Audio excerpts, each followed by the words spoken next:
ऐसी ही बेहतरीन कहानियाँ सुनने के लिए केपी नॉवल चैनल को लाइक, शेयर और सब्सक्राइब करें। आने वाली कहानियों के बारे में जानने के लिए हमारे टेलीग्राम से जुड़ें। लिंक डिस्क्रिप्शन में है। केओस डिवाउरर सिस्टम, अध्याय 531। मैं शायद तुम्हें पसंद करूं, ज़ेरास। अचानक एक गेंद हवा से निकली और ज़मीन पर गिर पड़ी, कुछ देर तक लुढ़कती रही और फिर धीरे धीरे रुक गई। इसकी सतह पर अजीबोगरीब कठोर धातु की परत दिखाई दे रही थी, जो फर्श पर मौजूद हरी घास पर खड़ी थी और अचानक विकृत हो गई जब यह अलग हो गई और इसकी आंतरिक सतह खुल गई, जिससे दो आकृतियां दिखाई दी। एक सुंदर सफ़ेद बालों वाली महिला जिसके बाल बहुत लंबे सफ़ेद थे और एक शराबी बहुरंगी बिल्ली। ज़ेरास, राजकुमारी सेहलेरिया ने चौंक कर पुकारा, उस आकृति को देखते हुए जो उस समय बगल में सो रही थी। उसके सामने जो था वह कोई इंसान नहीं था, बल्कि एक अजीब धातु की आकृति थी जिसका पूरा शरीर पूरी तरह से धातु का था और केवल एक अजीब सिर मौजूद था जो इंसान का था, जो ज़ेरास का चेहरा पकड़े हुए था। अगले ही पल आंखें, जो कसकर बंद थीं, खुल गईं और एक अथाह अंधेरे छेद को प्रकट किया और अगले ही सेकंड में उसका धातु शरीर तेजी से गायब हो गया और उसके हाथ और पैर एक बार फिर से प्रकट हो गए और वह आकृति वास्तव में ज़ेरास के अलावा कोई और नहीं थी। अगले ही सेकंड में वह चौंक कर अपने पैरों पर खड़ा हो गया और जगह को चौंक कर देखने लगा। मैं बेहोश हो गया था, ज़ेरास ने चौंक कर पूछा। उसे याद है कि आखिरी बार वह पोर्टल में घुसा था और फिर सब कुछ खाली हो गया था। नहीं, तुम बेहोश नहीं हुए। तुम्हारी एक क्षमता ने तुम्हें जबरदस्ती बेहोश कर दिया था। ये तभी सक्रिय होता है जब उपयोगकर्ता खुद बेहोश हो। ये सुनिश्चित करता है कि तुम्हारे शरीर की सभी हड्डियां न टूटें और तुम सुरक्षित बाहर निकल आओ, सिस्टम ने जवाब दिया, उस अजीब धातु के गो का संदर्भ देते हुए जिसने आखिरी सेकंड में ज़ेरा के पूरे शरीर को ढक दिया था। वह करीब था। उसने सांस छोड़ते हुए उस दूरी को देखा जहां से वे भाग रहे थे, और अजीब बात यह थी कि सभी पौधों और ज़मीन में बिल्कुल भी दरार नहीं थी। ये केवल राज्य में मौजूद बाहरी लोगों पर ही काम करता होगा। ज़ेरास ने फैसला किया जब वह अपने पीछे मुड़ा और फ्लफी को ज़मीन पर गहरी नींद में सोते हुए देखा। उसके सभी बाल चोटिल नहीं हुए थे। अगर तुम इतने मजबूत नहीं होते तो अच्छा मौका होता कि तुम अपना एकमात्र साथी खो देते। एक बार फिर सिस्टम ने जवाब दिया जब ज़ेरास की बाईं आंख लाल हो गई और खून की एक लकीर धीरे धीरे नीचे तैरने लगी। मैं फ्लफी को खोने के करीब पहुंच गया था, उसने अपने आप से फुसफुसाया, लेकिन जब राजकुमारी सेहलेरिया ने एक बार फिर पुकारा तो वह जल्दी से इससे बाहर आ गया। और एक बार फिर उसने उसे देखते हुए खुद को संभाला। उद्धरण चिन्ह, तुम्हारी आंखें, उनमें से खून बह रहा है, उसने कहा जब ज़ेरा ने अपने हाथ उसकी बाईं आंख पर उठाए और उसमें से खून पोंछा। बस एक मामूली चोट, अगर इसे ऐसा भी कहा जा सकता है, ज़ेरास ने जवाब दिया जब वह फ्लफी की ओर चला और उसे अपनी बाहों में उठा लिया। तीसरा दबाव चला गया है। हमने पहला परीक्षण पास कर लिया है, राजकुमारी सेहलेरिया ने उसे पुकारा। उसके चेहरे पर एक छिपी हुई मुस्कान दिखाई दे रही थी। राजकुमारी सेहलेरिया, ज़ेरास ने अचानक पुकारा जब राजकुमारी सेहलेरिया उसकी ओर मुड़ी। तुम अभी भी गंभीर रूप से घायल हो, आंतरिक रूप से। शायद तुम्हें चौथा दबाव उतरने से पहले इस क्षेत्र को छोड़ देना चाहिए। मुझे नहीं लगता कि तुम अपनी चोटों के साथ इससे बच पाओगे, ज़ेरास ने पुकारा, जबकि राजकुमारी सेहलेरिया ने उसे असमंजस में देखा। और साथ ही, अगर तुम्हें कोई आपत्ति न हो तो क्या मैं अपनी बिल्ली को तुम्हारे भरोसे छोड़ सकता हूँ? उसने फ्लफी को उसकी बाहों में देते हुए पूछा। बस मुझे इसे उस महिला ग्यारन को वापस देने में मदद करो जिसके साथ तुमने मुझे पिछली बार देखा था। क्या तुम भी वापस नहीं आ रही हो? तुम चौथे दबाव के उतरने का इंतजार क्यों करना चाहती थी? राजकुमारी सेहलेरिया ने पूछा। उसकी उन रक्त पिपासु आंखों में एक अजीब सी भावना दिखाई दे रही थी, चिंता की भावना। मेरे पास अभी भी कुछ अधूरा काम है, उसने मुस्कुराते हुए जवाब दिया जब राजकुमारी सेहलेरिया ने फ्लफी को अपने हाथों में ले लिया। क्या ऐसा कुछ है जो तुम मुझे समझा सकती हो, ज़ेरास? उसने अचानक पुकारा जब ज़ेरास ने उसकी लाल आंखों में देखा। और वह क्या है? क्यों तुम हमेशा मेरे प्रति इतने दयालु क्यों रहे हो? तुमने मुझे, जैसा कि तुमने कहा था, अपनी मेहनत से कमाई गई खजाने को क्यों दिया? हम एक दूसरे को जानते भी नहीं थे, और मुझे याद नहीं है कि जब तुम हमारा नक्शा चुराना चाहती थी तब मैंने तुमसे बात की थी। और तुमने मुझे एंजेलिया जातियों द्वारा अपंग होने से भी बचाया, तब भी जब तुम संभावित रूप से एक बहुत बड़ा वादा करने का जोखिम उठा सकती थी जो तुमने पहले किया था। जब मैंने स्टेडियम में तुम्हारे अस्तित्व को स्वीकार करने से साफ इनकार कर दिया था, तब तुमने क्यों परेशान होना शुरू कर दिया? और अब तुमने मुझे दबाव से घायल होने से बचा लिया। मुझे समझ में नहीं आता क्यों, राजकुमारी सेहलेरिया ने भ्रमित आंखों से कहा, जबकि ज़ेरास ने बस उन रूबी लाल आंखों में देखा। मुझे भी नहीं पता। शायद मैं बस नहीं चाहती कि कोई और मरे। अगर मैं किसी तरह से मदद कर सकती थी। ये सब कुछ स्पष्ट नहीं करता है, लेकिन मुझे लगता है ये सब कुछ का सारांश हो सकता है। उसने जवाब दिया। जैसे ही राजकुमारी ने शानदार ढंग से मुस्कुराया, उसने आगे झुककर एक बार फिर उसके होठों पर चुंबन लिया। 5 सेकंड हरे मैदानों की खामोशी में गुजरे इससे पहले कि राजकुमारी शेलेरिया ने अपने होंठ उसके होंठों से अलग किए। मुझे लगता है मेरे जैसे राक्षस ने शायद पहली बार प्यार किया होगा, उसने कहा। उसकी आंखों से एक आंसू की बूंद बह रही थी और अगले ही सेकंड में उसका और फ्लफी का आकार तेजी से कम हो गया और फिर डोमेन से गायब हो गया। क्या मैं उससे प्यार करती हूँ? ज़ेरास ने किसी खास से नहीं पूछा, क्योंकि वह उस जगह को देख रहा था जहां वह अभी अभी गायब हुई थी। खैर, मुझे नहीं पता कि प्यार वास्तव में क्या है, लेकिन मुझे अपने फ़ायदे के लिए वासना का इस्तेमाल करना पसंद है, जिससे मैं इसे इसके हर बदलते रूप में पहचान पाऊँ। और मैं निश्चित रूप से कह सकता हूं कि ये वासना नहीं है। ज़ेरास के मुस्कुराने पर सिस्टम ने अपना सबसे अच्छा जवाब दिया। शायद आपको इसे तब अपनाना चाहिए जब सब कुछ खत्म हो जाए, सिस्टम की आवाज़ गूंजी, जैसे ही ज़ेरास की आंखों ने अपना ध्यान फिर से केंद्रित किया और वह दूर की ओर देखने के लिए मुड़ा। और आपको क्या लगता है कि यह सब कब खत्म होगा? उसने पूछा, जैसे ही वह आगे की ओर दौड़ना शुरू किया, जो धीरे धीरे पूरी गति में बदल गया। मेरा 1000 से ज़्यादा पुनर्जन्मों के बाद भी खत्म नहीं हुआ है। मुझे नहीं पता कि तुम्हारा कितना समय लगेगा। निश्चित रूप से एक जीवन काल में नहीं। अध्याय 532 अधूरा काम। जब वह कांच के मैदानों में दिमाग सुन्न करने वाली गति से आगे बढ़ा तो उसके पैरों के नीचे की जमीन हिलने लगी, जिससे उसके रास्ते में सफ़ेद ऊर्जा और जले हुए निशान रह गए। तो अब तुम कहाँ जा रहे हो? या मुझे कहना चाहिए, तुम क्या खोज रहे हो? सिस्टम ने पूछा, जब उसने देखा कि वह पहले से ही 10 मिनट से अधिक समय से तेजी से भाग रहा था। उसकी निगाहें तेजी से चारों ओर खोज रही थीं। सिस्टम की खोज को पूरा करते हुए ज़ेरास ने जवाब दिया, जैसे ही उसका सिर अचानक दूर की ओर झटका और उसकी आंखों में रोशनी चमक उठी। अगले ही सेकंड में उसने अचानक दिशा बदली और तेजी से उस क्षेत्र की ओर आगे बढ़ा। यह एक तीव्र दबाव था, लेकिन यह अभी भी मुझे खत्म करने में सक्षम नहीं है। भूरे सिर, मांसल दिखने वाले मानव जैसे एलियन की आकृति ने गर्व से आकाश की ओर देखते हुए कहा। बहुत यकीन है, अब तक लगभग सभी को खत्म कर दिया गया होगा, लेकिन मैं चौथे दबाव का इंतजार करूंगा और इस पहले परीक्षण में निर्विवाद रूप से सर्वश्रेष्ठ होने का दावा करूंगा, एल्विन ने खुद से कहा। लेकिन जब उसने जमीन की ओर देखा तो उसकी आंखें चौंक गईं, जो हल्की सी गड़गड़ाहट कर रही थी। अगले ही पल वह अपने पीछे मुड़ा और देखा कि उस समय उसकी ओर बहुत तेज तूफान चल रहा था, जिसके भीतर कोई और नहीं बल्कि एक व्यक्ति था जो बहुत तेज गति से सीधे उसकी ओर भाग रहा था। कोई कारण नहीं था कि कोई उस पर इस तरह से दौड़े जब तक कि वे हमला करने की तैयारी न कर रहे हों, और एल्विन के चेहरे पर मुस्कान आ गई क्योंकि उसकी आंखों में ऊर्जा की एक शक्तिशाली किरण चमकने लगी। कोई है जो मेरे बगल में बच गया। हे, देखते हैं अब कौन बाहर निकलता है, उसने जोर से कहा, और अगले ही सेकंड में उसके सामने की जगह फट गई क्योंकि लेजर लाइट की एक लाल किरण उसकी आंखों से तेजी से आगे बढ़ी और सर्वनाशकारी शक्ति के साथ उस आकृति की ओर जा गिरी। लेजर बीम के नीचे की जमीन पर तुरंत ही आग लग गई और ज़ेरा के चेहरे पर भी एक बड़ी मुस्कान आ गई। जैसा कि मैंने उम्मीद की थी, पहले 3 दबावों ने कमज़ोर लोगों को खत्म कर दिया होगा और केवल पूर्ण प्रतिभाशाली लोगों को ही छोड़ दिया होगा।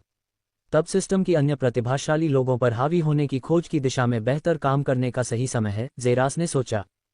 किरण अविश्वसनीय गति से आगे बढ़ी। जिस गति से वह वर्तमान में आगे बढ़ रहा था, उसकी तुलना में एक भी बिट धीमी नहीं थी, क्योंकि ज़ेरास तुरंत थोड़ा सा हिल गया, तुरंत प्रकाश की किरण को चकमा दे दिया और तुरंत पैरों और हाथों के अनगिनत धुंधलेपन उसके चारों ओर दिखाई दिए, क्योंकि वह पूरी तरह से गति के एक नए स्तर पर पहुंच गया।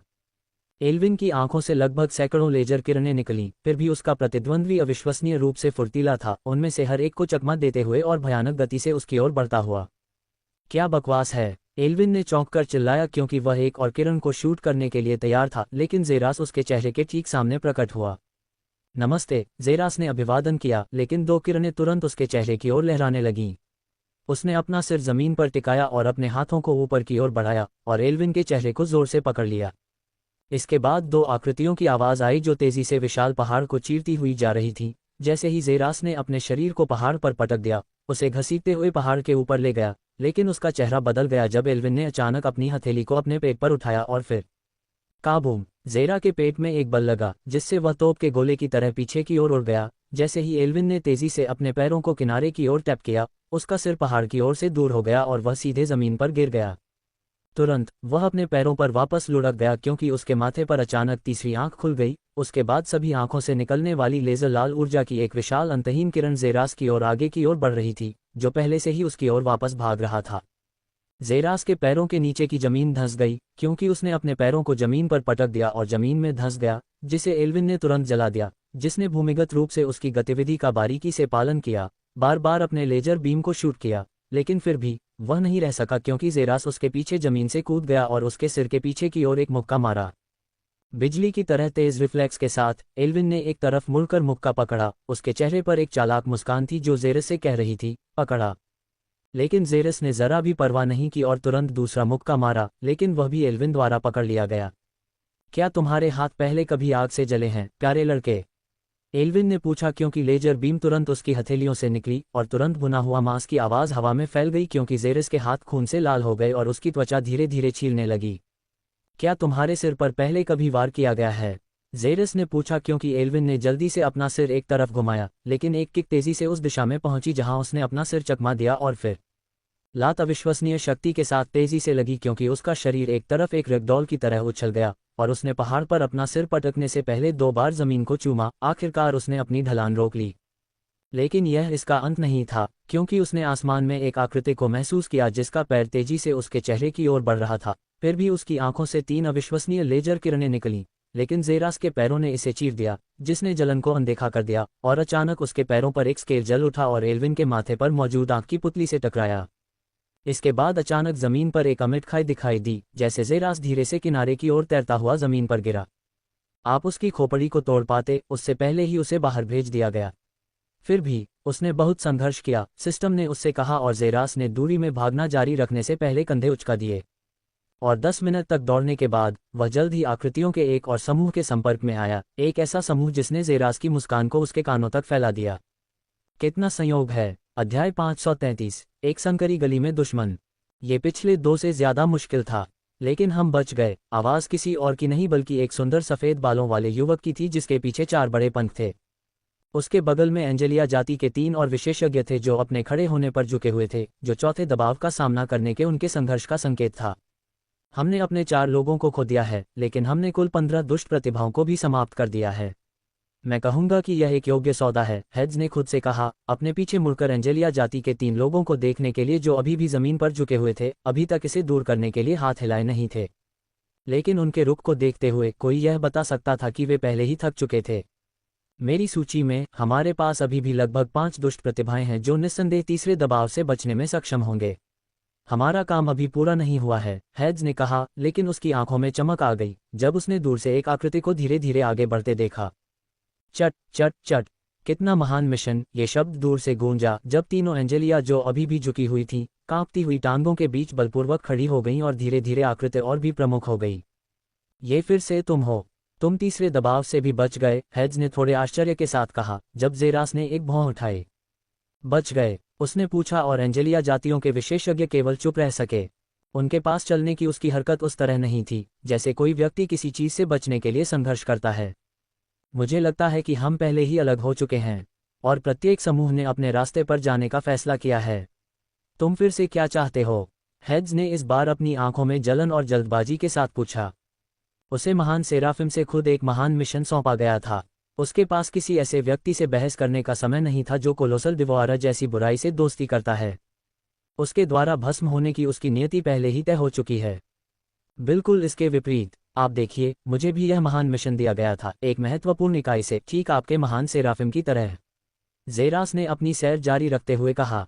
ओह सच में? हेड्स ने पूछा, ये सोचते हुए कि शायद एलियन को भी उसके जैसा महान मिशन सौंपा गया था और हो सकता है कि उसने कोलोसल डिवोआरर को खुद ही महान कार्य करने के लिए ले लिया हो। हाँ, महान मिशन मेरे लिए है कि मैं इस घटना में मेरे रास्ते में आने वाले किसी भी व्यक्ति को नष्ट कर दूं और अपने लिए निर्विवाद प्रथम स्थान का दावा करूं, जेरास ने कहा, जबकि एंजेलिया ने अपनी भौहें उठाईं। और इसका हमसे क्या लेना देना है? हेड्स ने पूछा, इस बार पहले से ही क्रोधित। ओह, तुम समझ नहीं रहे हो। मैं अपने महान मिशन की शुरुआत यह सुनिश्चित करने से करना चाहता हूं कि मैं इस क्षेत्र से बाहर निकलने वाला अंतिम व्यक्ति हूं। ऐसा करने के लिए आप जैसे घुमक्कड़ों को खत्म करना होगा। आप समझ रहे होंगे, है न? जेरास ने एक जानकार मुस्कान के साथ पूछा, जबकि एंजेलियास चुप रहे जब तक कि खबर उनके दिमाग में नहीं आ गई और वे आखिरकार समझ गए कि वह अपनी बात से क्या कहना चाह रहे थे। हा, हेड्स के होठों से जोरदार हंसी निकली और वह जोर से हंसा और उसके चारों पंख तुरंत खुल गए। समय बीतने के साथ साथ उसकी तीव्र हंसी और भी बढ़ गई क्योंकि हेड्स ने अपने पेट को पकड़ लिया और जल्द ही वह आखिरकार खुद को रोकने में कामयाब हो गया। क्या मैं पूछ सकता हूं, आपने अपने इस नेक मिशन की शुरुआत से अब तक कितने लोगों को खत्म किया है? हेड्स ने ठंडी निगाह से पूछा। वास्तव में मैंने अभी अभी शुरुआत की है, इसलिए मैंने अभी केवल एक को खत्म किया है। आप लोगों से मिलना मेरी अच्छी किस्मत रही होगी, मैं आसानी से एक पल में 4 को खत्म कर सकता था, ज़ेरास ने कहा, जबकि हेड्स ने अपना सिर हिलाया। क्यों, आपको इस बात का अंदाजा भी नहीं है कि आप कितने बेवकूफ़ लग रहे हैं? तुम इस अमर क्षेत्र में सभी प्रतिभाओं को खत्म करना चाहते हो। तुम्हें बिल्कुल भी पता नहीं है कि असली शक्ति क्या होती है। और आज मैं तुम्हारी अंधी आंखों को चौड़ा करूंगा, और जब तुम मेरे हाथों में मरते हुए लेटे हो तो मैं तुम्हें बताऊंगा कि इस क्षेत्र में कितने लोग हैं जो वह कर सकते थे जो मैंने अभी किया, लगभग आधे समय में जो मुझे लगा, हेड्स ने जोर से कहा। फिर भी वह वहां से गायब हो गया जहां वह खड़ा था, क्योंकि दूसरा ज़ेरास के ठीक पीछे दिखाई दिया था, और फिर सुनहरे शल्कों से लिपटा एक पंजा ज़ेरास की पीठ को चीरता हुआ उसकी छाती से बाहर निकल आया, जबकि हेड्स ने बिना किसी भावना के अपना सिर हिलाया। मुझे और उम्मीद थी, उसने निराशा में कहा, लेकिन उसका चेहरा बदल गया जब उसने ज़ेरास के सिर के पीछे देखा और देखा कि उसकी एंजेलिया जाति के एक व्यक्ति का वही सुनहरा हाथ उसकी छाती से बाहर निकल रहा था, और धीरे धीरे उसके सिर के पीछे एक चेहरा दिखाई दिया। वह चेहरा जो कोई और नहीं बल्कि मुस्कुराते हुए ज़ेरास का था। तुम अभी भी बहुत धीमे हो, ज़ेरा की आवाज़ गूंजी, क्योंकि हेड जिस ज़ेरास को अपने पंजे से उसकी छाती में घुसा रहा था वह अचानक हवा में गायब हो गया। तुम बहुत लापरवाह हो, तुम्हारे कबीले के लोग इतने थके हुए हैं कि वे ठीक से खड़े भी नहीं हो सकते, और तुम उन्हें तीसरे दबाव से बच गए दुष्ट प्रतिभाशाली लोगों से लड़ने के लिए कहते हो। ज़ेरास ने एक क्रूर मुस्कान के साथ पूछा। लेकिन चिंता मत करो, मैं तुम्हें तुम्हारे दर्द से मुक्त कर दूंगा, ज़ेरास ने एंजेलिया जाति के कानों में फुसफुसाते हुए कहा, क्योंकि उसने अपने हाथों को अपनी छाती से बाहर निकाला और वह आदमी कणों में गायब हो गया। इसमें कोई संदेह नहीं कि उसे दायरे से बाहर निकाल दिया गया था, और एक पल में 4 एंजेलिया में से एक का ख्याल रखा गया। तुम कमीने, हेड्स ने जोर से दहाड़ते हुए एक कदम आगे बढ़ाया, लेकिन ज़ेरास ने अचानक अपनी हथेली फैला दी, उसे रुकने का संकेत दिया।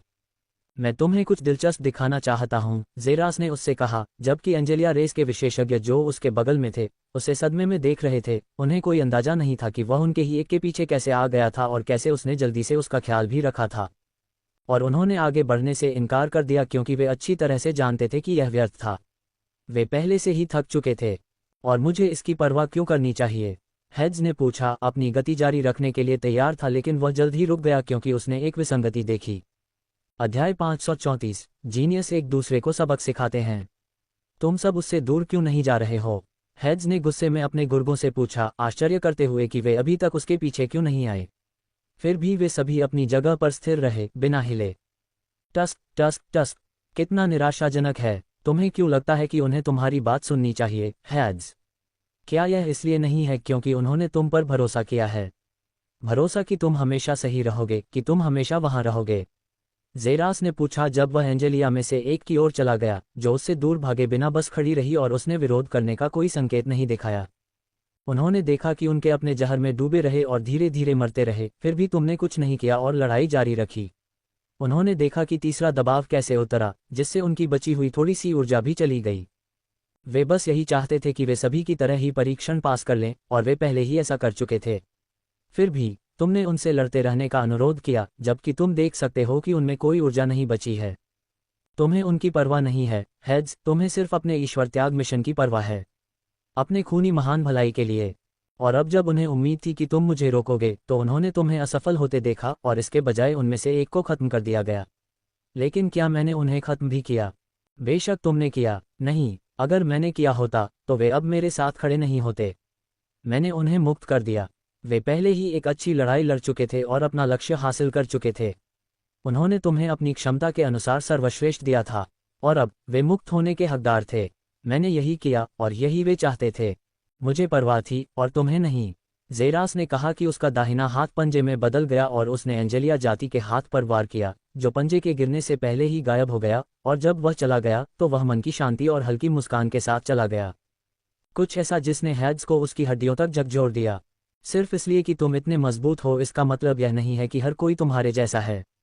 सिर्फ इसलिए कि तुम में कभी न बुझने वाली ऊर्जा है, इसका मतलब यह नहीं है कि हर किसी में भी एक होनी चाहिए, ज़ेरास ने कहा जब वह तीसरी एंजेलिया दौड़ से पहले पहुंचा और एक बार फिर वार किया, और वह भी गायब हो गया, दायरे से बाहर ले जाया गया। और अब केवल 2 लोग बचे थे, ज़ेरास और हेड्स, दोनों एक दूसरे को घूर रहे थे।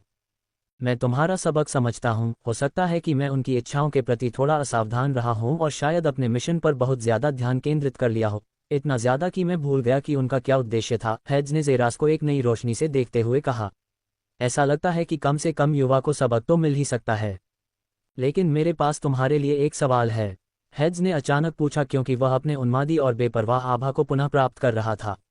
ओह, और वह क्या है?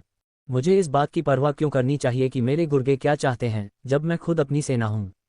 हेड्स ने अचानक पूछा और अगले ही पल ज़ेरास की आंखें चौंक कर चमक उठीं क्योंकि उसने देखा कि दूसरा और तीसरा हेड्स अचानक हेड्स के शरीर से बाहर निकल आया, और फिर दूसरे हेड्स से दो और हेड्स बाहर निकल आए, वही शुरुआती दूसरे हेड्स के लिए भी, और उन नए हेड्स से एक और पंक्ति बाहर निकल आई क्योंकि ज़ेरास ने उन्हें तब तक बढ़ते देखा जब तक कि उसके सामने मौजूद हेड्स की कुल संख्या 100 तक नहीं पहुंच गई।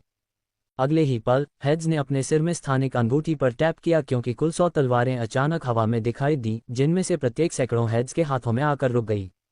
और अब एक छोटी सेना खड़ी थी, जिनमें से प्रत्येक के पास अपना एक हथियार था। मेरी सेना का हर एक व्यक्ति मेरे उन गुर्गों को उनके सबसे ऊंचे शिखर पर आसानी से चीर सकता है। किसने कहा कि मैं, हेड्स एंजेलिया, 10,000 साल में एक बार आने वाली स्वर्गीय प्रतिभा को कुछ कमजोर गुर्गों की जरूरत है, जिनकी भावनाओं का मैं ख्याल रखूं। मेरे पीछे मेरी एक सेना है जिसकी भावनाएं मेरी हैं, जो थकावट जैसी सांसारिक चीज के बहाने कभी भी मुझे धोखा नहीं देगी। हेड्स जोर से दहाड़ा। जब हेड्स के क्लोनों से ऊर्जा की एक शक्तिशाली लहर फूट पड़ी, उनमें से हर एक उसके पास मौजूद क्लोनों से जरा भी कमतर नहीं था। मैंने पहले भी कहा है और मैं फिर से कहूंगा, तुम्हें इस बात का अंदाजा भी नहीं है कि असली शक्ति क्या होती है, हेड्स ने कहा, और अगले ही सेकंड में ज़ेरास जहां खड़ा था वहां से गायब हो गया। उसके पैरों के नीचे एक प्रलयकारी खाई दिखाई दी। जैसे ही सभी क्लोनों ने अचानक अपनी तलवारें इतनी भयानक गति और शक्ति के साथ उस पर फेंकी कि अगले ही सेकंड में उनकी तलवारें म्यान में थीं, और जहां ज़ेरास खड़ा था वहां से जमीन पर एक अंतहीन खाई थी जो दूर तक फैली हुई थी। अपना सिर आसमान की ओर उठाते हुए हेड्स ने ज़ेरास को उदासीनता से देखा, जो हवा में खड़ा था। उसके बाएं कंधे से सीधे कलाई तक एक लंबा घाव था। भले ही उसने बहुत तेजी से प्रतिक्रिया की थी, फिर भी वह तलवार से बची हुई ऊर्जा से बचने में विफल रहा, जो उसके हाथ में घाव करने के लिए पर्याप्त थी। अगर हमला सच में हुआ होता तो वह अपना पूरा बायां हाथ खो सकता था। अपने हाथ पर लंबे घाव को देखते हुए गुस्से के बजाय ज़ेरास के चेहरे पर वास्तव में एक बड़ी मुस्कान दिखाई दी। मैं पहले आदान प्रदान में घायल हो गया था, भले ही मैंने स्पष्ट रूप से हमले को चकमा दिया, ज़ेरास ने फुसफुसाया क्योंकि अगले ही सेकंड में उसके हाथ पर घाव अचानक गायब हो गए। ज़ेरास ने अपने घावों पर समय को जबरदस्ती उलट दिया था, ऐसा कुछ जो उसने पहले भी किया था और अब वह सचेत रूप से खुद कर सकता था। मुझे बताओ हेडिस, तुम इतने समय से कहाँ थे? ज़ेरास ने नशे में मुस्कुराते हुए पूछा और अपने बालों को पकड़कर आसमान की ओर देखा।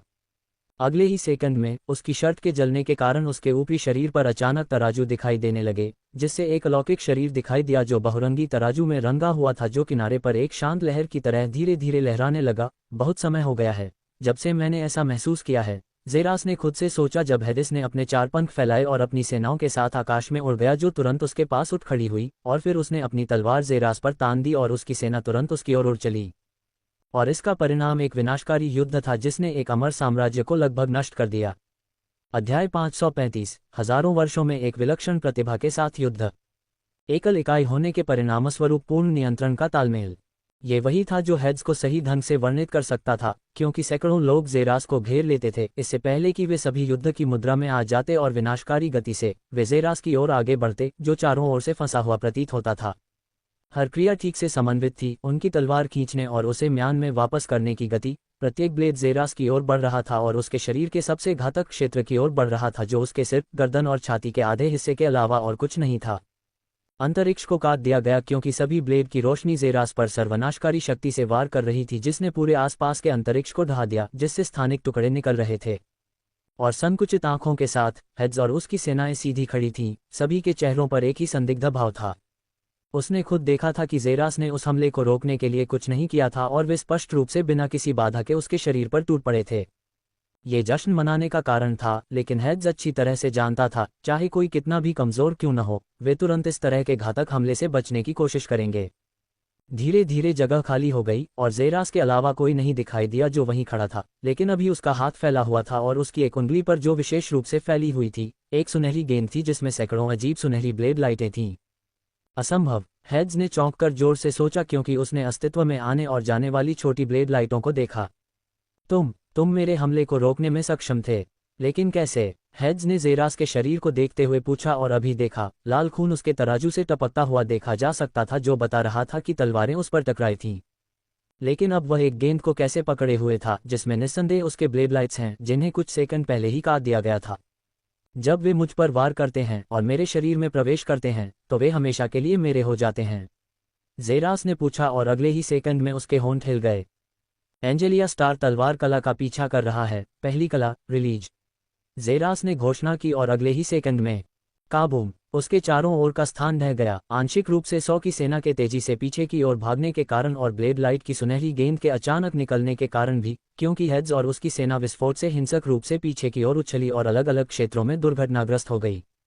कदम कदम कदम। जब ज़ेरास जमीन की ओर नीचे की ओर तैरता हुआ आया और हेड्स की सेना की ओर आगे बढ़ना शुरू किया, जो एक बार फिर से एकजुट हो गई थी, तो कदमों की आवाज़ें गूंज उठीं। असंभव, क्या आप मेरी एंजेलिया रेस तलवार कला जानते हैं? हेड्स ने चौंक कर कहा, लेकिन जल्द ही उसकी आंखें सिकुड़ गईं, ये देखकर कि ज़ेरास पर घाव अचानक पहले से 2 गुना हो गया था। पूरी तरह से नहीं, ज़ेरास ने जवाब दिया। ऐसा लगता है कि भले ही आप एक बार हमला करके उसे दोहरा सकते हैं, लेकिन एक बार जब आप हमला छोड़ देंगे तो आप फिर से क्षतिग्रस्त हो जाएंगे। कितना विकृत! सिस्टम की आवाज़ ज़ेरा के सिर में गूंजी, जो मुस्कुराया क्योंकि उसके शरीर पर सभी घाव अगले सेकंड में अचानक बंद होने लगे और 3 सेकंड से भी कम समय में वह ऐसा था जैसे उसने लड़ाई शुरू कर दी हो।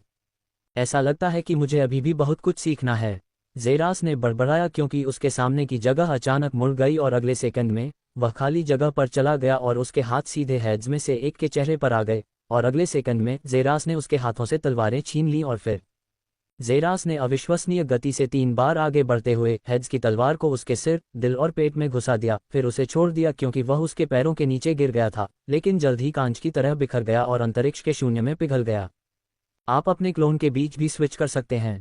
कितना दिलचस्प है, ज़ेरास ने कहा क्योंकि उसने अपनी आंखें हेड्स में से एक की ओर घुमाईं और अब आभा में बदलाव देख सकता था। आखिरी सेकंड में हेड्स ने मारे जाने से बचने के लिए आसानी से अपने क्लोन में से एक के बीच स्विच किया था। अंतरिक्ष का नियम और नियंत्रण का ऐसा स्तर। आखिर तुम कौन हो? हेड्स ने पूछा, उसका तिरस्कार कुछ सेकंड पहले ही फीका पड़ गया था।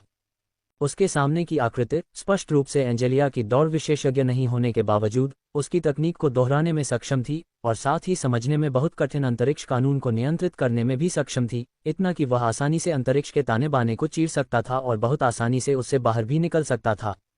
इस तरह के जीनियस को निश्चित रूप से उनकी जीनियस की सूची में होना चाहिए था जो उन्हें इवेंट शुरू होने से पहले दी गई थी, तो फिर उन्हें अपने सामने खड़े लोगों के बारे में कैसे पता नहीं था? वह जो तुम्हें खत्म कर देगा, ज़ेरास ने कंधे उचकाते हुए जवाब दिया, जबकि हेड्स ने अपनी भौहें सिकोड़ ली, इससे पहले कि वे पूरी तरह से शांत हो जाएं और उसके चेहरे पर मुस्कान आ जाए। अगले ही पल उसने एक अजीब विसंगति देखी कि कैसे उसके सभी क्लोन अचानक हेड के शरीर में वापस भागना शुरू कर देते हैं और एक पल में वह केवल एक हेड्स में वापस आ गया था। तुम्हें आश्चर्य है मैंने उन्हें वापस क्यों लिया? क्योंकि तुम्हारे अंतरिक्ष के नियम के अनुसार तुम उन्हें आसानी से बाहर निकाल सकते हो। तब उनके अस्तित्व का कोई मतलब नहीं है। और तुम मानते हो कि मेरे अंतरिक्ष के नियम के अनुसार मैं तुम्हें बाहर नहीं निकाल सकता? ज़ेरास ने पूछा। हेड्स ने हंसते हुए कहा और अचानक उसके हाथों में एक नया हथियार दिखाई दिया।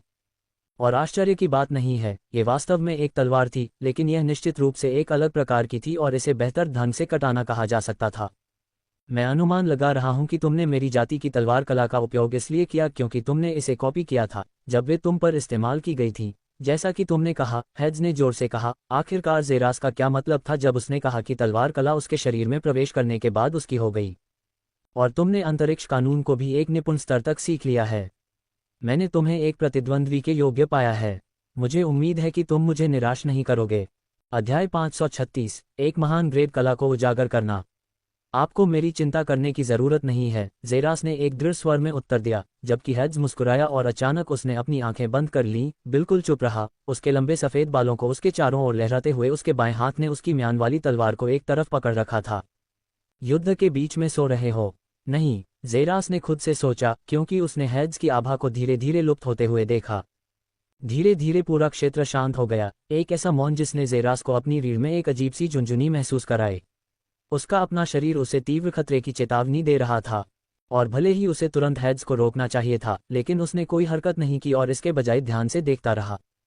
धीरे धीरे जो हवा धीरे धीरे बह रही थी वह रुक गई, उनके पैरों के नीचे घास का फड़फड़ाना बंद हो गया, जैसे कि समय में फंस गया हो, और क्षेत्र में विभिन्न छोटी छोटी आवाज़ें गायब हो गईं। क्षेत्र में समय रुक गया है। सिस्टम की फुसफुसाहट उसके कानों में गूंजी जैसे अचानक अंतरिक्ष से एक लंबी आह गूंजी हो। एक संकेत इतना प्राचीन, एक संकेत जो पूर्णता की आभा दे रहा था। जब ज़ेरास ने हेड्स को धीरे धीरे अपनी आंखें खोलते देखा, और अब उसकी सुनहरी पुतलियां पूरी तरह से गायब हो गई थीं। उनकी जगह एक खाली सफ़ेद आवरण आ गया था, जिसमें विभिन्न तारा बिंदु थे, जिनमें से प्रत्येक अलग अलग रोशनी के साथ बाहर निकल रहा था।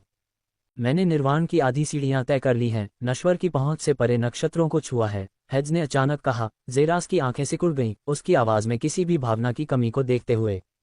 हर नक्षत्र प्राचीनों की इच्छा को धारण करते हुए और एक अडिग हृदय के साथ मैंने उन सभी को पार कर लिया है। उनके नक्षत्रों के प्रत्येक रहस्य को अपनी नक्षत्र तलवार में समेटकर हेड्स ने अपनी तलवार को अपने चेहरे की ओर उठाते हुए कहा। उसका दाहिना हाथ उसकी मूठ के सामने आकर रुक गया।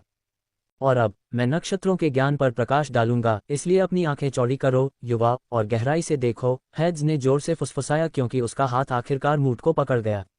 तुरंत उसने उससे संपर्क किया। जेरास के चारों ओर का स्थान तेजी से गायब हो गया और पलक झपकते ही वह अब अंतरिक्ष के खाली शून्य में खड़ा था, और उसके सामने हेड्स था, जो अब 1000 मीटर लंबे सुनहरे विशालकाय के आकार के एक विशाल नक्षत्र के सामने खड़ा था, जिसके हाथ में एक बहुत बड़ी भारी तलवार थी। निर्वाण की कला, पहला नक्षत्र, सुनहरे दिग्गजों का विनाशकारी शून्य कोल्हू। हेड्स ने फुसफुसाते हुए तलवार को अपने म्यान से बाहर निकाला और हवा में ऊपर उठाया।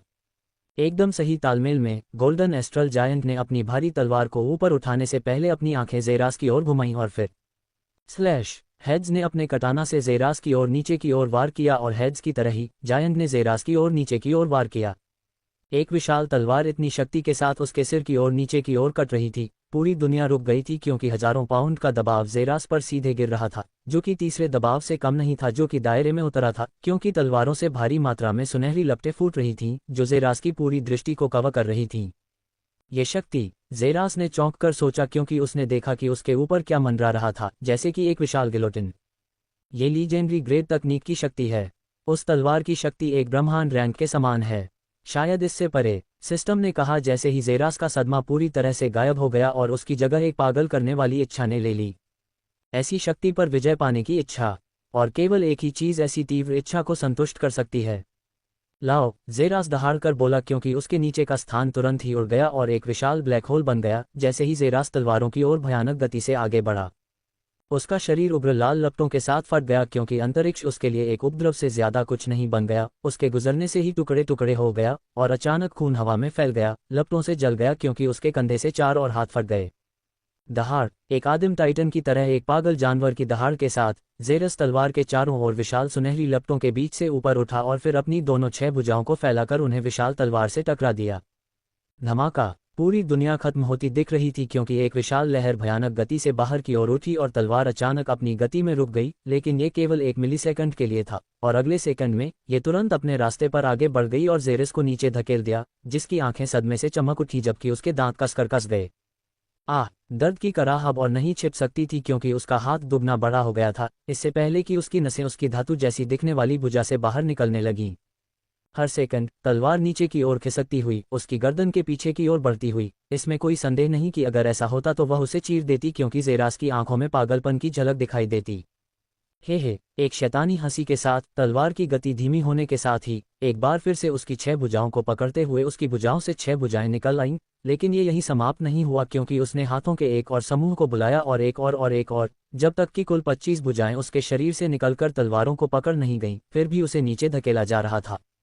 दहाड़, उसके मुंह से क्रोध की एक और दहाड़ निकली क्योंकि उसने अपने शरीर में मौजूद हर एक शारीरिक शक्ति को बुलाया, अपने पास मौजूद विभिन्न क्षमताओं को फेंका जो शायद बहुत मदद कर सकती थी। लेकिन उसने अपनी तलवार उधार लेने से परहेज किया था तराजू की शक्ति, क्योंकि वे उसे युद्ध में बिल्कुल भी आनंद नहीं देते थे। आसान वर्चस्व का क्या मतलब था, वह यही चाहता था, उसका दिल डर से कांप उठे और मौत की भावना उसकी इंद्रियों पर हमला करे जिससे वह अपनी शारीरिक शक्ति की सीमा की बाधा को धकेल दे। और अपनी सारी ताकत जुटाने के बाद जेरास ने आखिरकार तलवार को उसके रास्ते में ही रोक दिया। इससे पहले दहाड़, उसकी उंगलियां धातु की तलवार में धंसी हुई थीं, इससे पहले कि वह हथियार को विशालकाय से दूर खींचता, और फिर जेरास ने भयानक गति से घूमना शुरू कर दिया। विशाल तलवार जो हेडिस की ओर फेंकने से पहले एक घूमती हुई ब्लेड में बदल गई थी, जो विशालकाय के सामने खड़ा था। अध्याय 537, निर्वाणा की दूसरी कला। इसके बाद अंतरिक्ष के फटने की आवाज आई जब तलवार हेडिस के सामने आई, जो बिल्कुल भी नहीं हिला क्योंकि तलवार उसके आर पार ऐसे गुजरी जैसे कि वह मौजूद ही न हो। फिर वह विशालकाय व्यक्ति की ओर बढ़ी जिसका सिर तुरंत 2 भागों में कट गया, दोनों उसके सिर के ऊपर ढीले लटके हुए थे। और अगले ही पल वह शून्य जहां वह था अचानक कांच की तरह टूट गया जब जेरास ने अपने चारों ओर देखा और पाया कि वह किसी दूसरी जगह पर पहुंच गया है। जलती हुई काली लपटों वाला एक क्षेत्र और विभिन्न प्राणियों की जली हुई लाशें जो सिर झुकाए और हाथ आगे उठाए हुए जमीन पर घुटनों के बल बैठी थीं, जैसे कि किसी चीज की पूजा कर रही हों। और जब उसने देखा कि वे सभी कहाँ पूजा कर रहे थे, तो उसने एक विशाल शैतान को सिंहासन पर बैठे देखा। यह आकृति हालांकि बैठी हुई स्थिति में थी, लेकिन अनुमान लगाया जा सकता है कि यह लगभग 400 मीटर ऊंची थी। उसका काला शरीर जले हुए मांस की तरह लाल रंग की लाल रेखाओं से ढका हुआ था, जो एक रहस्यमय प्राचीन आभा से चमक रहा था। उसके शरीर से 4 पार्श्विक भुजाएं निकली हुई थीं, जिसके बड़े तीखे पंजे जेरास के पूरे शरीर के आधे आकार तक पहुंचकर सिंहासन के आराम पर लटक रहे थे। अत्यंत शक्तिशाली लाल रंग की रोशनी से भरा एक बड़ा सींग देखा जा सकता था, जबकि उसका मुंह अभी खुला हुआ था, जिसमें दांतेदार दांतों की तीखी पंक्तियां दिखाई दे रही थीं, और एक अंतहीन रेखा जो सीधे आकृति के चमगादड़ जैसे कानों तक पहुंच रही थी। उसकी आंखें खोखली थीं, आंखों का एकमात्र संकेत अंधेरे की लपटें थीं जो अस्तित्व में आती जाती रहती थीं, एक पागल करने वाली जानलेवा आभा से भरी हुई जो अभी दूर थी, और एक खाली भाव के साथ जो जेरास को उसके पूरे अस्तित्व के साथ नीचे देख रहा था। वह अपने नारकीय क्षेत्र पर एक पूर्ण राजा की तरह बैठ गया। कभी नहीं सोचा था कि मैं अपने जैसे किसी कमतर व्यक्ति से फिर मिलूंगा, सिस्टम ने कहा, लेकिन जेरास ने शब्दों पर एक भी ध्यान नहीं दिया, क्योंकि उसकी आंखें कंकाल की खोखली आंखों से भयंकर रूप से टकरा रही थीं। मृग तृष्णा की तरह एक बार फिर एक आकृति दिखाई दी, और यह कोई और नहीं बल्कि हेडिस था, जिसके पूरे बाल एक अजीब से काले रंग के थे और उसकी आंखें गहरे लाल रंग की थीं, मानो वह सिंहासन पर बैठी आकृति का वंशज हो। निर्वाण की कला, दूसरा नक्षत्र, शापितों का खोखला क्षेत्र, उसने फुसफुसाया। उसकी भावहीन आंखें शैतान की तरह ही मंच से जेरास को घूर रही थीं। जब उसने शब्दों को पढ़ा तो पूरा नारकीय क्षेत्र भयंकर रूप से हिल गया। जैसे ही विशालकाय शैतान धीरे धीरे अपने सिंहासन से उठा, उसके चेहरे पर एक दुष्ट मुस्कान थी, क्योंकि उसकी 2 बाईं भुजाएं अचानक उसके माथे पर सींग की ओर बढ़ीं और जेरा की चौंकी हुई निगाहों के ठीक सामने। उसने हिंसक रूप से सींग को बाहर निकाला, जो एक अंतहीन लंबा कर्मचारी लग रहा था, लेकिन जल्द ही यह पूरी तरह से बाहर निकल गया, क्योंकि जेरास की आंखें हथियार को देखते हुए चमक उठीं। उसका सींग, जिसे उसने पहले देखा था, वास्तव में भाले की धार के अलावा और कुछ नहीं था, जो अत्यंत शक्तिशाली लाल रंग की ऊर्जा से भरा हुआ था। कदम कदम, हर कदम ने धरती को उसके मूल तक हिला दिया, जिससे ऐसी प्रतिध्वनियां उत्पन्न हुईं जो जेरा के दिल की धड़कन के साथ प्रतिध्वनित हुईं, और उसे ऐसा भ्रम हुआ मानो शैतान सीधे उसके दिल पर चल रहा हो। 10 अत्यंत शक्तिशाली कदमों के बाद उसने अंततः पूरी दूरी तय कर ली, क्योंकि वह केवल 20 मीटर दूर था, एक ऐसी दूरी जिसे दोनों आकृतियां 1 सेकंड से भी कम समय में तय कर सकती थीं। उसके और जेरास के बीच एक गहन नज़र का आदान प्रदान हुआ, जो शैतान की शक्ति और बर्बरता की आभा के बावजूद भी अप्रभावित रहा, क्योंकि क्षेत्र में हवा गायब हो गई थी। कदम कदम, दोनों ने अचानक एक कदम आगे बढ़ाया, जिससे उनके नीचे की धरती फट गई, क्योंकि जेरास ने एक कदम आगे बढ़ाया और एक मुक्का मारा, जबकि शैतान ने भी एक कदम आगे बढ़ाया और अपने भाले से नीचे छेद दिया। भाला और मुट्ठी विनाशकारी गति से एक दूसरे के करीब आ गए, फिर भी आखिरी सेकंड में भाला अचानक जेरस की बांह के चारों ओर लिपट गया, उसके मुके के रास्ते से दूर चला गया। क्रैक, पुची, हड्डी के अचानक टूटने और त्वचा के छिलने की आवाज गूंजी। जेरस ने महसूस किया कि उसकी पसली टुकड़ों में कुचल गई, और भाला हिंसक रूप से उसके शरीर को चीरता हुआ एक पल बाद उसके दिल तक पहुंच गया, और अगले ही पल उसकी पीठ को चीरता हुआ उसके पीछे जमीन में धंस गया। जेरस ने भाले के किनारे को देखा जो उसके दिल में चुभ रहा था, और शैतान की खोखली निगाहों में देखने के लिए मुड़ा, जिसकी आंखों में दुष्ट इरादे और मजाक दोनों थे। गर्व के संकेत के रूप में शैतान ने अपने भाले के सिर को जमीन से बाहर निकाल दिया और जेरस को अपने भाले से जमीन से ऊपर उठा लिया और उसे हवा में पकड़ लिया। क्लैमो इन डोलोर ओरो विटम टुम, दर्द में चिल्लाओ, अपनी जान की भीख मांगो, शैतान ने एक प्राचीन भाषा में कहा जो जेरास को अविश्वसनीय रूप से परिचित लग रही थी, और शैतान ने जो कहा उसे समझने में उसके होंठ खुल गए। भाले के डंडे से लटकते हुए, उसके दिल में चुभते हुए, जेरास ने दोनों हाथों को बगल की ओर फैलाया, अपने चेहरे के हर रेशे को चीरते हुए दर्द को पूरी तरह से भस्म कर दिया। एक्स स्पेक्ट्रा मी हंग सैंसम मैजिक डेवोरेट, मेरा इंतजार करो, मुझे इस भावना को और अधिक भस्म करने दो, जेरास ने जवाब दिया, असंगत शब्दों का एक सेट जिसने शैतान की आंखों को सदमे में चमका दिया और फिर गुस्से में बदल गया, और उसने अचानक अपना भाला अपनी ओर खींच लिया, जेरास को उसकी ओर भेजा, इससे पहले कि वह अपने 2 दाहिने हाथों से आगे की ओर थप्पड़ मारता, जिसने जेरास की पूरी दृष्टि को ढक लिया और उसे सामने से उड़ाते हुए विपरीत दीवार में फेंक दिया। ड्रॉप ड्रॉप, इसके बाद खून के टपकने की आवाज जमीन पर आ गई, जिससे दांतेदार नारकीय परिदृश्य ताजे खून की एक नई कलाकृति में रंग गया, जो मौजूद सूखे खून के विपरीत था। अध्याय 538, एक और दिव्य क्षमता अनलॉक हुई। घावों से खून टपक रहा था, जिससे उसकी छाती में लगा भाला लाल हो गया था, जबकि जेरास वहां लेटा हुआ था, सिर झुकाए, खून की धाराएं टपक रही थीं। और ठंडे तिरस्कार के साथ वह अपने सिंहासन की ओर वापस चला गया, जबकि हेड्स की मुस्कान उपहास में चौड़ी हो गई। भले ही वह वास्तव में मजबूत था, फिर भी वह अपनी सीमाओं से परे नहीं है। हेड्स ने अपने दिमाग में सोचा, लेकिन उसका और शैतान का चेहरा अचानक बदल गया क्योंकि उन्होंने अपना ध्यान दीवार की ओर मोड़ा, जिसने ज़ेरास को दिखाया, जिसने अपना खून से लथपथ बायां हाथ उठाया और भाले को पकड़ लिया जो उसकी छाती को चीर रहा था। और एक दर्दनाक कराह के साथ उसने धीरे से अपनी छाती से भाला निकाला और यह ज़ेरास के अपने हाथों में आकर रुक गया, जबकि वह अपने 2 पैरों पर खड़ा था, भले ही उसकी छाती में एक बड़ा छेद था। ऑडियो माइकेंटेस फास्टिडिया इन ओरो के ओकुलो होपिगेट अनुम्या, मुझे आपकी दोनों आंखों में टिमटिमाते तिरस्कार से नफरत है। यह मेरी आत्मा को परेशान करता है। ज़ेरास ने फुसफुसाते हुए अपना सिर ऊपर उठाया और अचानक भाला पकड़े हुए उसके बाएं हाथ पर धीरे धीरे अलग अलग तराजू प्रकट होने लगे। नारकीय क्षेत्र में प्रकाश की एक श्रृंखला का निर्माण करना और फिर ऊर्जा के एक अविश्वसनीय रूप से शुद्ध स्रोत का विस्फोट हुआ। प्रत्येक ने ज़ेरास के दाहिने हाथ को सशक्त बनाया क्योंकि उसने अचानक एक कदम आगे बढ़ाया, अपनी पीठ को थोड़ा पीछे की ओर झुकाते हुए। वरूम, हवा शक्ति से अलग हो गई क्योंकि हेल ने भाले को आगे की ओर फेंका जो एक शूटिंग स्टार से भी तेज गति से आगे बढ़ा और शैतान के पलक झपकने से पहले उसका सिर हिंसक रूप से फट गया और भाला पूरी तरह से दीवार को चीरने से पहले अपने रास्ते पर जारी रहा, जिससे डोमेन भी कांच की तरह बिखर गया क्योंकि ज़ेरास ने खुद को वहीं खड़ा पाया जहां ये सब पहली बार शुरू हुआ था। और वह स्थान कोई और नहीं बल्कि अमर क्षेत्र था। उसके सामने कोई और नहीं बल्कि हेडिस था, जिसके सीने में अजीब तरह से एक भाला घुसा हुआ था और उसके बाएं कंधे पर एक तलवार लगी हुई थी। और ज़ेरा की नज़र के ठीक सामने वह दोनों घुटनों के बल जमीन पर गिर पड़ा, जबकि उसके सीने और कंधे से सुनहरा खून बह रहा था। कदम कदम, कांच के मैदान में कदमों की आवाज़ गूंज उठी जब ज़ेरास भावहीन चेहरे के साथ उसकी ओर बढ़ा।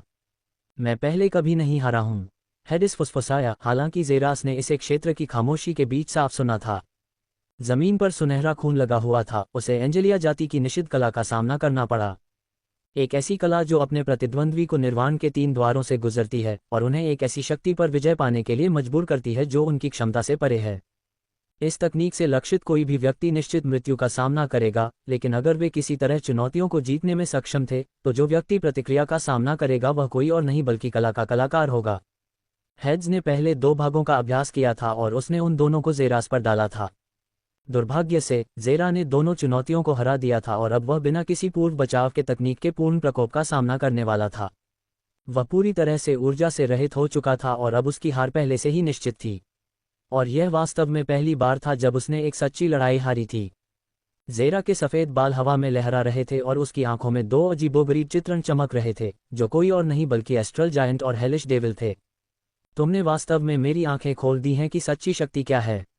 इसके लिए मैं आभारी हूँ, ज़ेरास ने उसे जवाब दिया क्योंकि उसने अपनी आंखें बंद कर लीं और उस नई कला को महसूस किया जो अब उसके सिर में भर रही थी। यह एक गहन कला थी जो ज़ेरास ने अब तक देखी गई किसी भी चीज़ से अधिक शक्तिशाली थी और वह कला की जटिलताओं के माध्यम से बता सकता था कि खुद हेड्स ने भी अभी तक उन 2 नक्षत्रों की शक्ति को वास्तव में उजागर नहीं किया था। जहाँ तक आपकी हार की बात है तो यह आपके सम्मान के अलावा और कुछ नहीं है, ज़ेरास ने जवाब दिया और हेडिस के होंठ खुल गए। क्या तुम मेरा मजाक उड़ाना चाहते हो? उसने पूछा। चुप्पी में राज करते हुए ज़ेरास ने धीरे धीरे अपनी पीठ मोड़ी और दूर चला गया। तुमने एक अच्छी लड़ाई लड़ी है हेडिस, शायद तुम्हें अब आराम करना चाहिए। उसकी बेजान आवाज़ बिना किसी भावना के मैदानों में गूंज उठी, जैसे हेडिस की छवि धीरे धीरे अंदर बाहर झिलमिला रही हो, ये संकेत कि वह डोमेन से बाहर जा रहा है। यह आखिरी नहीं होगा, मैं वादा करता हूँ। तुमने कला की नकल की। सिस्टम की चौंकी हुई आवाज़ गूंजी जैसे ही ज़ेरास पहाड़ की चोटी पर क्रॉस लेग करके बैठ गया। उसकी आंखें खुशी और थकान से चमक रही थीं। हाँ, मैंने किया, ज़ेरास ने अपने चेहरे पर मुस्कान के साथ सिस्टम को इसकी पुष्टि की। तुमने अपने तराजू की क्षमताओं में से एक की खोज की है और ऐसा लग रहा था कि उसे इस पर अच्छी पकड़ भी है। सिस्टम ने प्रशंसा की क्योंकि ज़ेरास धीरे धीरे अंदर बाहर हो रहा था, अपनी नसों में बह रही तूफानी ऊर्जा को नियंत्रित करने की कोशिश कर रहा था। साथ ही वह अपनी नकल की गई कला से जितना सीख सकता था उतना चमक रहा था। इस तरह की क्षमता के साथ मुझे विभिन्न तकनीकों का अभ्यास करने में अंतहीन साल बिताने की ज़रूरत नहीं होगी। मैं बस दूसरों के अभ्यास करने का इंतज़ार करूंगा और फिर बस उनकी नकल करूंगा। ज़ेरास ने अपनी योजनाएं जोर से कही। उसकी नई क्षमता के लाभ उसके दिमाग में छा गए और उसके दिमाग में यह बात कौंधने लगी कि वह इसे बेहतर तरीके से कैसे इस्तेमाल कर सकता है। हेड्स ने कहा कि वह मुझे हरा देगा और फिर मुझे बताएगा कि कितने लोग कम समय में ऐसा कर सकते हैं। इसका मतलब है कि शायद इस डोमेन में कुछ लोग या लोगों का एक समूह छिपा हुआ है जिनके पास हेड्स के समान या उससे भी ज़्यादा शक्ति का स्तर है। मेरा काम अभी भी पूरा नहीं हुआ है, ज़ेरास ने अपने आप से जोर से कहा। जब वह अपनी ऊर्जा को शांत करने के बाद उठा और कांच के मैदानों को देखा, उसकी आंखें एक विशेष दिशा में टिकी हुई थीं। मुझे देखना है कि मैं अपने बारे में और क्या सीख सकता हूँ, उसने सोचा और अगले ही पल दूर की ओर आगे बढ़ा। जिस पहाड़ पर वह खड़ा था वह 5 सेकंड बाद धूल में मिल गया। अध्याय 539 एक नया प्रतिद्वंद्वी। एक विशाल पर्वत जिसकी चोटियां सीधे आकाश में घुसना चाहती थीं, उबड़-खाबड़ युद्धग्रस्त भूमि पर खड़ा था। पृथ्वी पर हुए विनाश के रक्त के छींटे पूरी पृथ्वी पर टूटे हुए पत्थर भरे हुए थे, जो अन्य पहाड़ों के परिणामस्वरूप थे जो भीषण युद्ध के कारण पृथ्वी पर गिर गए थे, जिससे केवल एक विशालकाय पर्वत ही खड़ा रह गया था। लेकिन इसने केवल एक विशालकाय पर्वत को ही खड़ा नहीं छोड़ा, इसने पर्वत पर क्रॉस लेक बैठा एक आकृति भी छोड़ दी। एक मर्दाना आकृति जो गहरे क्रिस्टल जैसे आवरण में लिपटी हुई थी और एक सामान्य मानवरूपी एलियन से कहीं अधिक विशालकाय लग रही थी। उसका पूरा नग्न ऊपरी शरीर एक पर्वत के समान उन लाल नसों से कसकर लिपटा हुआ था जो जीवन और विनाशकारी शक्ति से स्पंदित थीं। उसके दोनों हाथ अविश्वसनीय रूप से शक्तिशाली नसों से भरे हुए थे जो वर्तमान में उसकी भुजाओं पर टिकी हुई थीं। उसकी पीठ के पीछे 2 बड़ी कुल्हाड़ियां थीं, जिनमें से प्रत्येक की लंबाई 1.8 मीटर थी, जो उसकी अपनी पूरी ऊंचाई 3.5 मीटर से लगभग आधी थी।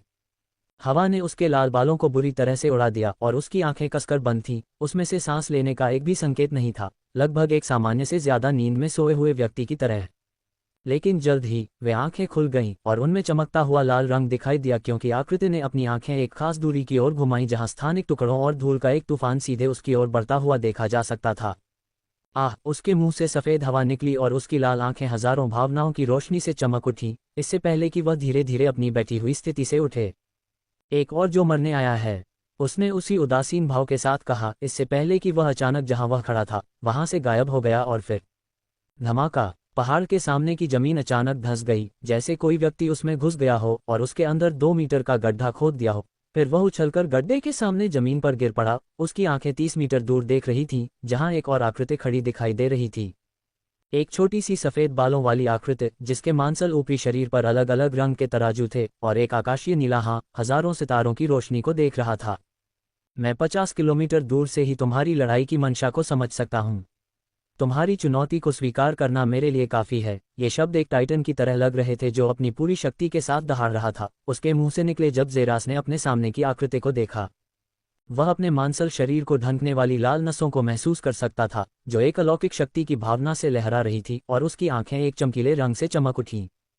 तुम्हारा शरीर हालांकि छोटा था, लेकिन एक विशाल टाइटन की शक्ति को छिपा रहा था। यह मेरी दिलचस्पी को बढ़ाता है।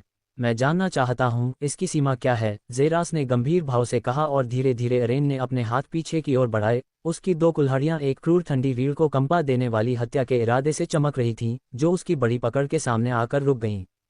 तो यह शारीरिकता की लड़ाई है न? उसने जोर से कहा और धीरे धीरे वह एक मुद्रा में आ गया। उसका एक पैर पीछे की ओर पहुंच गया जबकि उसका निचला शरीर ज़ेरास की ओर झुका हुआ था। उसकी 2 कुल्हाड़ियां उसके पीछे रखी हुई थीं, अभी भी हिले बिना। उसके पैरों के नीचे की जमीन पहले से ही ढह रही थी, क्योंकि ऊर्जा की एक हिंसक लहर उसके पैरों के नीचे से लगातार बाहर की ओर लहर रही थी। धमाका, जैसे ही वह ज़ेरास के ठीक ऊपर आया, जमीन धंस गई, 1 सेकंड के चौथाई हिस्से से भी कम समय में, और उसकी विशाल कुल्हाड़ी अगले सेकंड के आधे हिस्से में ज़ेरा के सिर की ओर नीचे की ओर बढ़ रही थी। दिलचस्प, ये शब्द ज़ेरा के होठों से निकला, जिसने अचानक एक कदम पीछे लिया और फिर अचानक बूम, उसका दाहिना पैर हिंसक रूप से हवा में ऊपर की ओर उछला। इससे पहले कि वह तुरंत फट जाए और दूसरी दुनिया की गति के साथ वह कुल्हाड़ी के सिर से टकरा गया। कबूम, संघर्ष के स्रोत से एक शक्तिशाली शॉकवेव बाहर की ओर लहरा रही थी। धूल के छंटने के साथ विनाश की लहरें आंखों से दूर तक पहुंच रही थीं और ज़ेरास द्वारा हवा में विशालकाय टाइटन को लटकाए जाने का अजीबोगरीब हास्य दृश्य देखा जा सकता था। पैर ने कुल्हाड़ी को हवा में सफलतापूर्वक रोक दिया था। जैसे ही अरेन की आंखें अगले सेकंड में चमक उठीं, वह अचानक ज़ेरा के चेहरे की ओर तिरछे तरीके से बाहर की ओर मुड़ गया।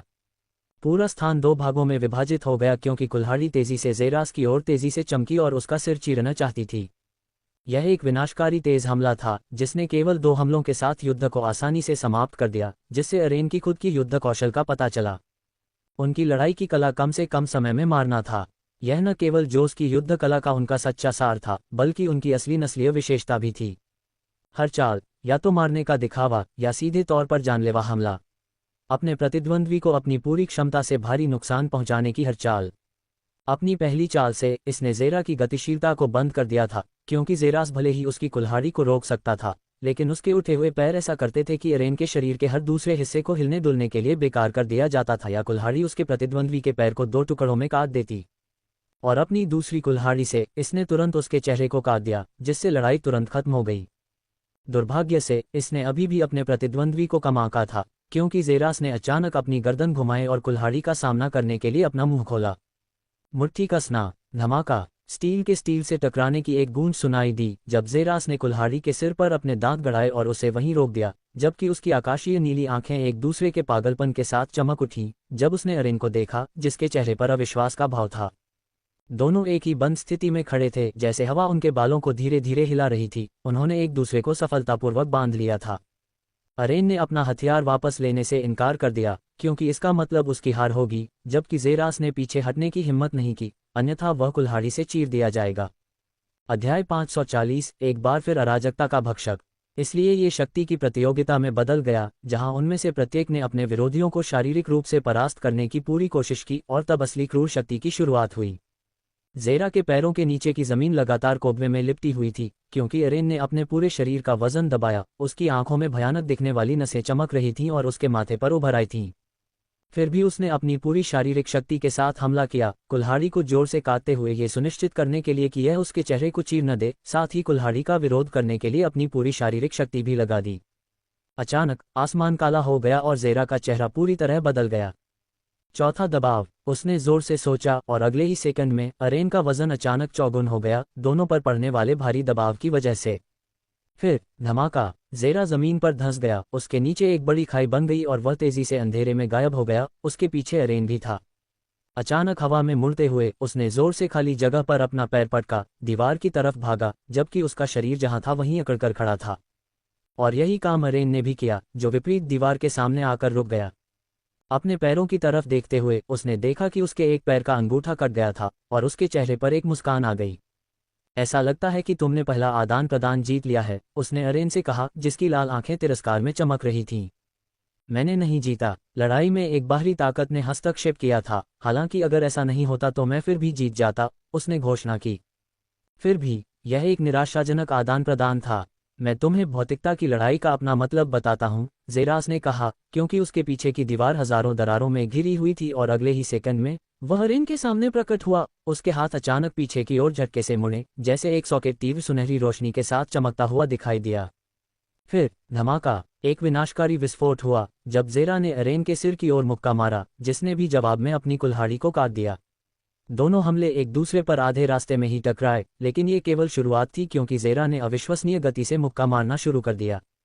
धमाका, धमाका, धमाका, सैकड़ों प्रेत मुट्ठी की छवियां तेजी से 1000 और फिर 10,000 में बदल गईं, और हर मुक्का के साथ एक नया पैमाना सक्रिय हो गया, क्योंकि जेरा ने भयानक अंतहीन गति से बाहर की ओर मुक्का मारा।